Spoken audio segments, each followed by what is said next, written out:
The grand meeting hall of the Galactic Council of Innovation was silent. Too silent. The 12 council members floated in their anti-gravity pods, staring at the holographic display that showed their latest failed project. It was their 15th failure this year. Head Counselor Gray adjusted his breathing apparatus and looked around the circular chamber. The massive windows showed the endless expanse of space, dotted with distant stars and the occasional passing ship. The Council's space station, once a symbol of progress, now felt like a monument to their stagnation. "We must face the truth," Gray announced, his thin frame trembling slightly.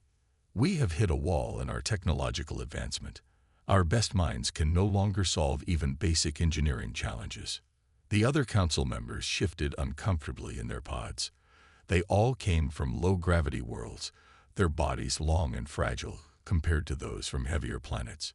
Each member represented a different species that had achieved space travel, yet now they all shared the same problem. They had run out of new ideas. Counselor Smith, the youngest member, raised her long, delicate hand. "The new space elevator project on Colony World 6 has also failed.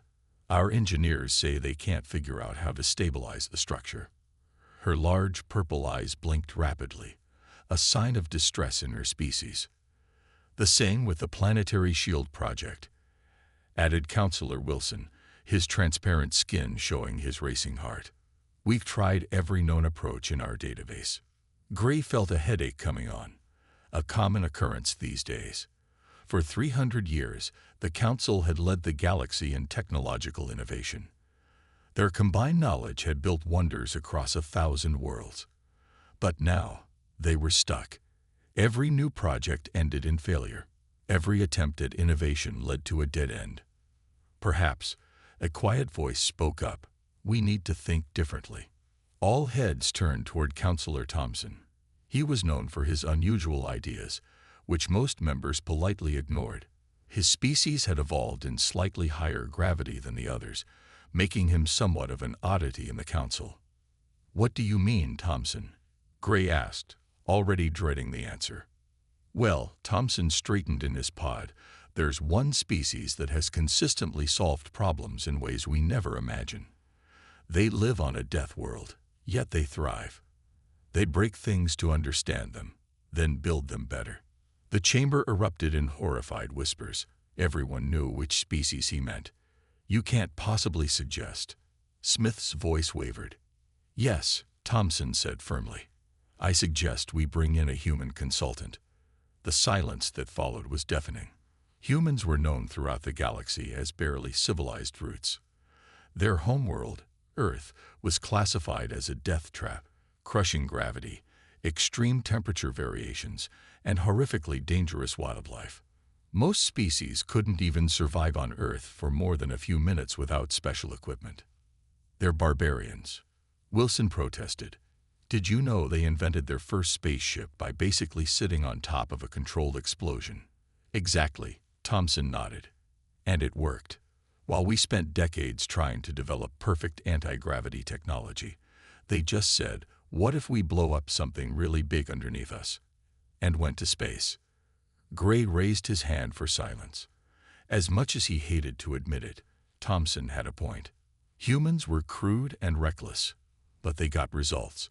Their primitive solutions often worked better than the Council's carefully calculated approaches. "The Council has never invited a Deathworlder to our station," Gray said slowly. "The safety concerns alone are exactly why we need them," Thompson finished. "We've become too careful, too afraid to fail. Humans fail all the time, but they learn from it. They call it trial and error, a concept our species abandoned centuries ago as too dangerous." The council members looked at each other nervously. Bringing in a human was unthinkable, but so was admitting that their civilization had stopped progressing. Gray took a deep breath. "All in favor of consulting a human, raise your hand." Slowly, one by one, hands went up. Even those who looked terrified voted yes. They were out of options. "Very well," Gray announced. "May the stars help us. We're calling in a Deathworlder." No one slept well that night, wondering what kind of chaos they had just invited into their perfectly ordered world. Jack Stone stepped out of his transport ship and immediately frowned. The artificial gravity was set way too low. It felt like he was about to float away with each step. At 60 years old, with gray hair and weathered hands from decades of building things, he wasn't used to bouncing around like a balloon. "Welcome to the council station," a nervous voice called out. "Please, try not to break anything." Jack turned to see Head Counselor Gray keeping a safe distance, floating in what looked like a fancy chair. The old engineer couldn't help but smile at how fragile these aliens looked, like thin glass sculptures that might shatter in a strong breeze. "Don't worry," Jack said, trying to sound gentle. "I've worked in delicate labs before." He took another step and accidentally dented the floor panel. "Oops, sorry about that. You might want to use stronger materials here." Gray's already pale skin turned almost transparent. That's our strongest alloy." Jack knelt down to examine the dent he'd made. "Really? But it's barely stronger than aluminum. How do you handle impact stress?" "We don't," Gray explained. "Our species avoid impacts. They're dangerous." Jack stood up, remembering what his briefing had said about these aliens. They came from low-gravity worlds, where everything was built light and delicate. To them, Earth was a nightmare world where crushing gravity and constant disasters somehow produced a species that thought hitting things was a valid repair technique. "Show me around," Jack said, trying to walk as lightly as possible. "I need to see what I'm working with." The tour was interesting, to say the least. Jack saw laboratories filled with equipment that looked more like art than tools. Everything was designed to float or hover. These aliens really hated anything touching anything else. "And this is our main engineering center," Gray announced, leading Jack into a vast chamber filled with holographic displays and floating workstations. Jack watched the alien engineers at work. They moved everything using force fields and anti-gravity, never letting two objects make direct contact. It was like watching a dance where none of the dancers were allowed to touch. "I think I see your problem," Jack said, walking over to a workstation. The alien engineer manning it quickly backed away. "You're so focused on being gentle that you've forgotten something important." "What's that?" Gray asked. "Sometimes you need to let things crash." Jack picked up 2 pieces of their unbreakable alloy. Before anyone could stop him, he smacked them together hard. The sound echoed through the chamber like a gunshot. Several council members ducked for cover, but Jack held up the pieces, showing the interesting pattern where they collided. "See this?" He pointed to the impact point. "Your metal doesn't just dent. It creates a crystalline structure under pressure. You could use this. Make stronger materials, better shock absorbers." But that's so violent," one engineer protested. "Nature is violent," Jack shrugged. "On Earth, diamonds are created under massive pressure. Mountains are built by continents crashing together. Sometimes you need a little chaos to make something beautiful." Gray floated closer, fascination slowly replacing fear in his large eyes. "Is this how humans solve all their problems? By breaking things?" "Not all problems," Jack smiled. "But we're not afraid to try something that might fail. Every failure teaches us something new." He looked around the pristine, delicate station. "When was the last time any of you tried something that might not work?" The silence that followed was answer enough. Right then, Jack clapped his hands, making everyone jump. "First lesson in human innovation: controlled failure. We're going to take some of your precious alloy, and we're going to break it in every way we can think of. Then we're going to learn from each break." As the engineers nervously gathered around, Jack saw a spark of excitement in their eyes. Maybe they were finally ready to learn that progress wasn't always neat and tidy. "Oh," he added, "and can someone please turn up the gravity? All this floating is making my back hurt." The next morning, Jack walked into the engineering center carrying a large box. The alien engineers watched nervously as he set it down with a loud thunk on their pristine floating table, which promptly stopped floating and crashed to the floor. "First rule of human innovation," Jack announced, ignoring the horrified gasps, "is understanding that failure is just another word for learning opportunity." Head Counselor Gray hovered nearby in his pod, trying to hide his anxiety. "What's in the box, Mr. Stone?" "History," Jack grinned. He opened the box and pulled out several objects. "These are some of humanity's greatest accidents. Well, copies of them anyway." He held up a piece of dirty yellow paper. "This is a post-it note. The inventor was trying to make super strong glue.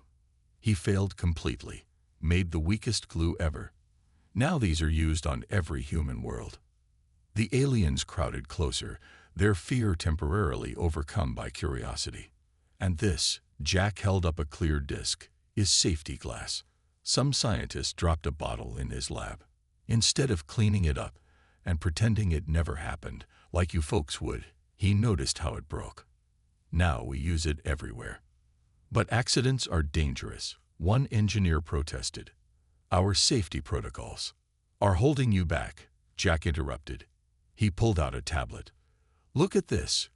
These are pictures from Earth's history of innovation." The images flashed on the big screen. Early flying machines crashing, rockets exploding, cars smashing into walls. "Each failure taught us something," Jack explained. "Those crashed flying machines helped us understand aerodynamics. Exploded rockets showed us how to make better fuel tanks. Crashed cars. Now we have safety features that save lives." An engineer named Miller raised his thin hand. "But surely there's a safer way to learn." "Sometimes, yes," Jack admitted. "But sometimes you need to break things to understand them. Watch this." He took 2 pieces of their special alloy and placed them in a simple machine he'd built. The device started bending the metal pieces in different ways. "Stop," Gray shouted. "That's extremely expensive material." "Worth every credit," Jack said, pulling out the bent pieces. "Look here, see how it bends. Your alloy has a property you never discovered because you never stressed it enough. It becomes stronger after being bent, not weaker." The engineers clustered around the bent metal, their scientific curiosity finally overcoming their caution. Their scanners buzzed as they studied the changed material. "Impossible," one whispered. "The molecular structure. It's rearranging itself under stress. It's adapting." "Exactly," Jack beamed. "You created a self-improving material and never knew it because you were too afraid to test its limits. Imagine what you could do with this. Buildings that get stronger in earthquakes, ships that become tougher after taking damage." Gray's large eyes blinked rapidly. "This goes against everything we believe about proper research methods." "Maybe that's why you're stuck," Jack suggested gently. "Look, I'm not saying you should be reckless. Humans have learned, often the hard way, to be careful. But there's a difference between being careful and being paralyzed by fear." He walked around the room, looking each engineer in the eye. "You've got amazing technology here, but you're using it like someone who buys a racing ship and never takes it out of the dock because they're afraid of scratching the paint." Jack pulled one last item from his box, a simple hammer. "Tomorrow, we're going to do something that will probably terrify you. We're going to take some of your finest inventions, and we're going to push them until they break. Then we're going to learn from how they break and make them better." The room was silent for a moment. Then Miller floated forward. I have a project that failed last week," he said quietly. "Perhaps we could break it, just to see what happens." Jack smiled. Maybe there was hope for these aliens after all. That's the spirit. Now, who else has something they'd like to break in the name of science? Slowly, hesitantly, hands began to raise across the room. Jack's morning started with a series of beeps from his room's alarm system. Red lights flashed everywhere as he did his usual wake-up stretches. "Mr. Stone," a panicked voice came through the speaker. "Your movements are registering as dangerous seismic activity. Please remain still." Jack sighed. 2 weeks on the station, and they still hadn't adjusted their sensors to account for a human's normal activities. Computer, it's just my morning exercise. Like yesterday. And the day before. In the main cafeteria, more cultural differences became apparent. Jack sat at his reinforced table, watching the aliens float around in their anti-gravity pods, while eating what looked like colored mist. You actually put solid food in your mouth and crush it? Engineer Miller asked, watching in horror as Jack bit into his sandwich. Doesn't that damage your eating organs? That's what teeth are for, Jack explained, then immediately regretted it when 3 engineers nearly fainted at his next bite. But despite the daily challenges, progress was being made. In the engineering lab, Jack's break-it-to-make-it-better approach was starting to show results.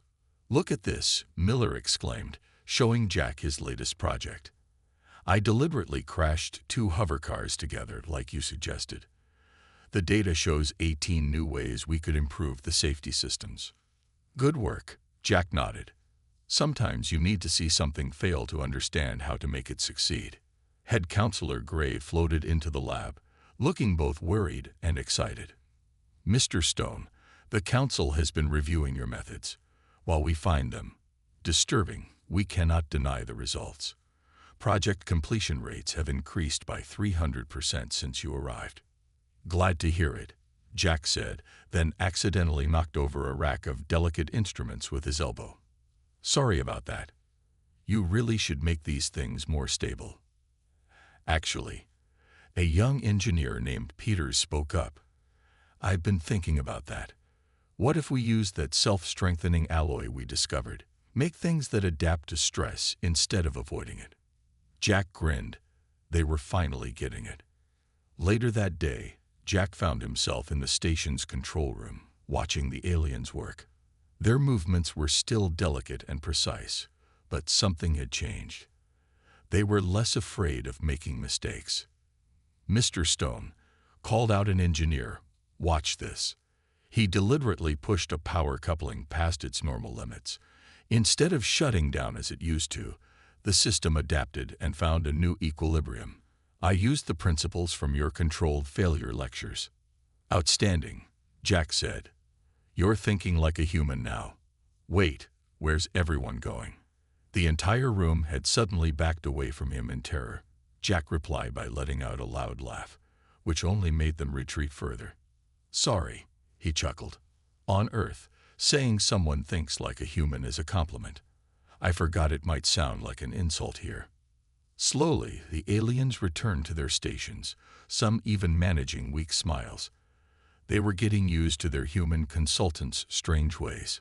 Mr. Stone, Gray approached with an official-looking document floating in front of him. The Council has approved your proposal to redesign the station's structural support system. Though I must ask, is it really necessary to include something you call bounce zones? Trust me, Jack said, remembering all the dents he'd accidentally caused. Future human visitors will thank you. Besides, the new design will make the station 50% stronger while using 30% less material.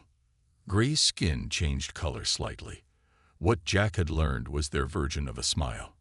Perhaps the Council was right to call in a Deathworlder after all. Just wait until I show you how we can improve your space dock, Jack said enthusiastically. All we need is some controlled explosions and... The color drained from Gray's face. Perhaps we should finish the support system first. Jack nodded, holding back another laugh. They'd come a long way, but some things still needed time.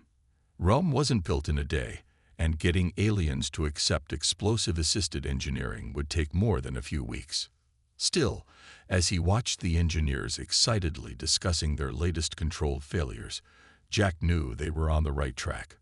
Sometimes, the best way forward was to embrace a little chaos. The emergency alarms blared through the station, their usual gentle chime replaced by an urgent wail. Jack ran to the control room, still adjusting to the low gravity that made his steps bounce higher than intended. What's happening? He asked, seeing the council members gathered around a large holographic display, their faces showing colors Jack had never seen before, which he assumed meant extreme distress. The research hub. Gray's voice trembled. It's failing. The display showed a massive structure floating in space not far from the main station. The research hub was the Council's pride, a giant laboratory complex where their most advanced experiments took place. Now, angry red warnings flashed all around its image.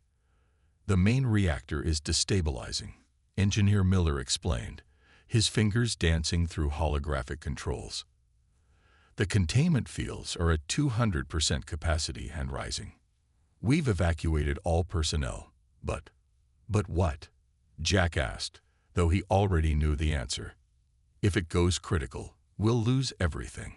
30 years of research, our most advanced facilities, and the explosion might damage the main station too. The Council's normal solution would be to shut everything down safely and slowly, but Jack could see from the readings that they were far past that point. Traditional methods wouldn't work this time. How long do we have? Jack asked, studying the complex's schematics. Maybe 2 hours, Gray answered.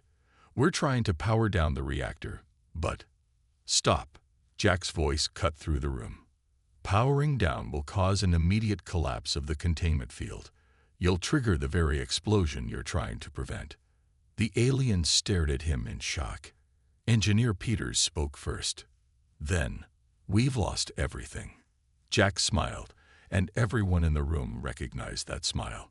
It was the same one he had when he was about to suggest something they would all think was crazy. Not everything, he said. We're going to save your hub using something humans call controlled chaos. He walked to the display and started marking points around the reactor. The problem isn't that there's too much energy. It's that it's not going where you want it to go. So, we're going to give it somewhere to go. What do you mean? Gray asked nervously. We're going to blow up parts of the hub on purpose. The silence that followed was so complete that Jack could hear the soft hum of the station's air filters. You want to deliberately damage our most advanced facility. A council member's voice was barely a whisper. Exactly, Jack nodded. Look here, if we set off small explosions in these 6 points, we create pressure waves. Time them right, and those waves will guide the reactor's energy pulse through the structure like a channel. Instead of one big boom, we get lots of little booms that actually save the building. That's insane, someone shouted. That's human engineering, Jack corrected. Sometimes you fight fire with fire, or in this case, fight an explosion with explosions. Gray floated closer to the display, his large eyes studying the points Jack had marked. The mathematics, they actually work, but the timing would have to be perfect. That's why we're going to use your most advanced computers to calculate it, and your most precise tools to set it up. Jack looked around the room. I know it sounds crazy, but right now, crazy is all we've got. The council members huddled together, speaking in rapid whispers. Jack waited, watching the reactor readings continue to climb. Finally, Gray turned back. We approve this plan. But Jack, he added, you'll have to go out there and set it up yourself. None of our species could survive the gravitational fluctuations near the reactor right now. Jack grinned. Finally, being a Deathworlder comes in handy. Get me a spacesuit and your best explosives. We've got a research hub to save. As the aliens rushed to prepare the equipment, Jack heard Miller mutter to another engineer, Did we just approve a plan to save our most advanced facility by blowing it up? Yes, the other engineer replied. We're either about to witness the most brilliant solution ever, or the most spectacular failure in council history. Jack cracked his knuckles, ready for action. Trust me, there's a very fine line between those two things. Now, let's go make some controlled chaos. Jack floated in space, his reinforced human spacesuit protecting him from both the vacuum and the intense gravitational waves coming from the research hub. The massive structure loomed before him, its usual sleek surfaces now distorted by the energy pulses from the failing reactor. Status check. Gray's nervous voice came through the comm. "How are the gravity levels out there?" "About 3 times Earth normal," Jack replied casually. "Barely noticeable." He heard several gasps over the comm. To the aliens, such gravity would crush them instantly. To Jack, it just meant he wouldn't bounce around as much while working. "First explosive charge ready," Jack announced, securing the device to the hull. 5 more to go. Inside the control room, the council members and engineers watched through cameras as the human worked. They flinched every time he used his magnetic boots to stomp across the hull, expecting the delicate structure to break. "The reactor is at 235% capacity," Miller reported. "We have 40 minutes left." Jack moved to the second position, his movements precise despite the dangerous conditions. "You know what this reminds me of?" he said while placing the second charge. "Demolition work back on Earth. We used to reshape entire mountains using controlled explosions." "Please don't tell us such horrifying stories right now," Gray pleaded. The third and fourth charges went into place smoothly. But as Jack reached the fifth position, a power surge rocked the hub. The gravitational waves intensified, and warning lights flashed across his suit's display. "Jack," Gray shouted, "the gravity field is approaching 5 times Earth normal. You must return immediately." "Can't," Jack grunted, fighting against the increased pressure. 2 more charges to place. "Besides," he added with a strained laugh, "this is just like that summer I spent working construction in high-gravity mining colonies." "You humans are insane," Miller muttered, though his voice carried a note of admiration. Jack secured the 5th charge, then pushed himself toward the final position. His suit's joints creaked under the strain, but he kept moving. Years of working in harsh conditions on Earth had prepared him for this moment.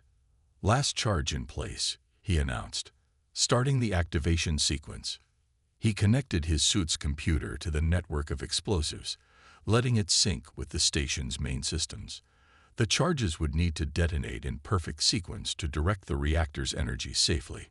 20 minutes until critical," Miller reported. "Jack, you need to get back now." "Just need to verify the connections," Jack said, running final checks. "Can't have any mistakes when you're playing with explosions." A violent shudder ran through the hub. Warning sirens blared from every speaker.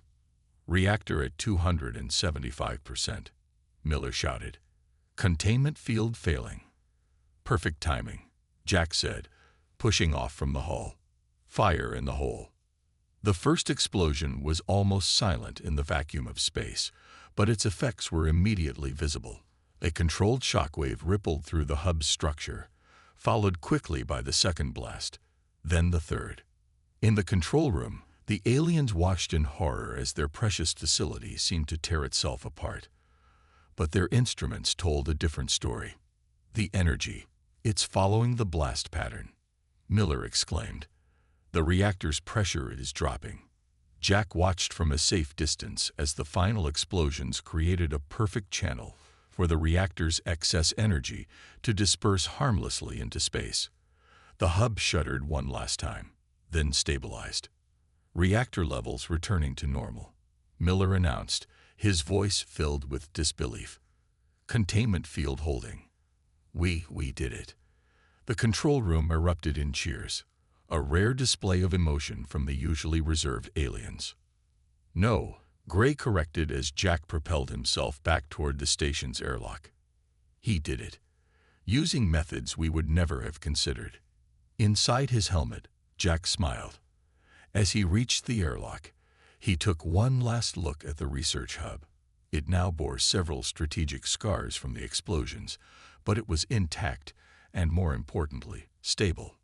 "You know," he said, cycling through the airlock, "those blast points would make excellent attachment zones for some structural improvements I've been thinking about.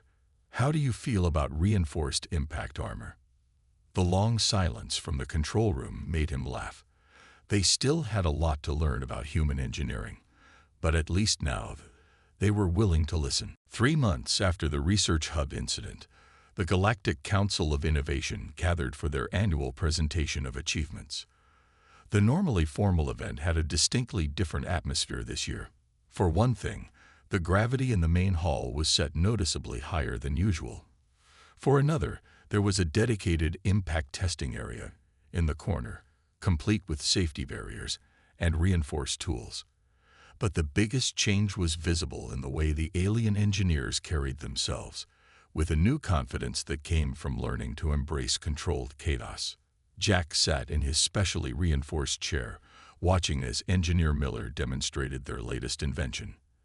As you can see, Miller explained, holding up what looked like a simple metal rod. We've incorporated what we call the stone principle into this building material. He then did something that would have been unthinkable just months ago. He deliberately dropped the rod. Instead of breaking, the metal bounced, twisted, and then settled into a stronger configuration. By accepting and planning for impacts, Miller continued, we've created materials that actually become more resilient through use, just like humans do. The council members nodded approvingly. Many of them had gotten used to Jack's presence, some even adopting his habit of tapping their pods against things to test their durability.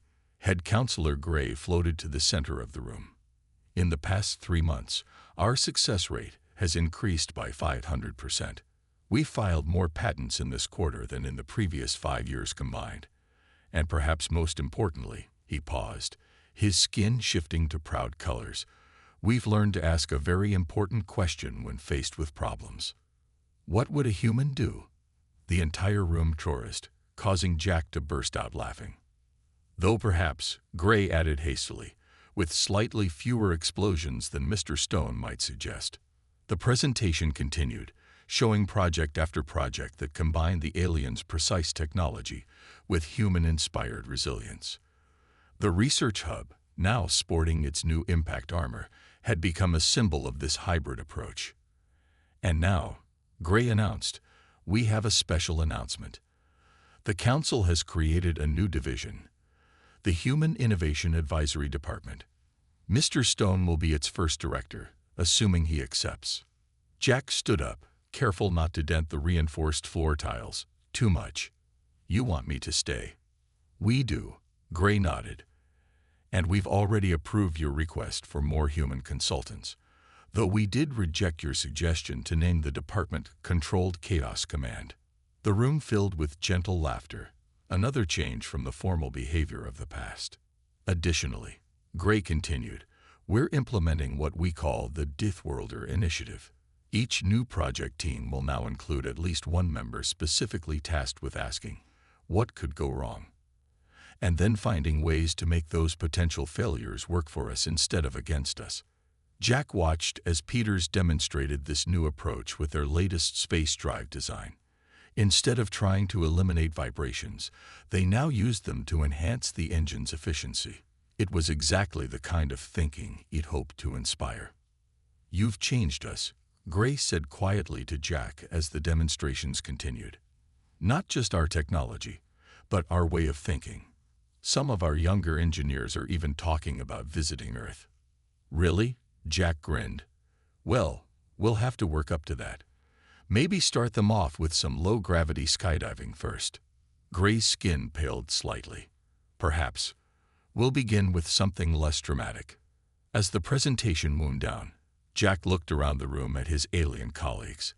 They were still cautious by human standards, still preferred precision over power, but they had learned something valuable. Progress doesn't always come from doing things perfectly. Sometimes it comes from being willing to fail, learn, and try again. So, Jack stood up, addressing the room.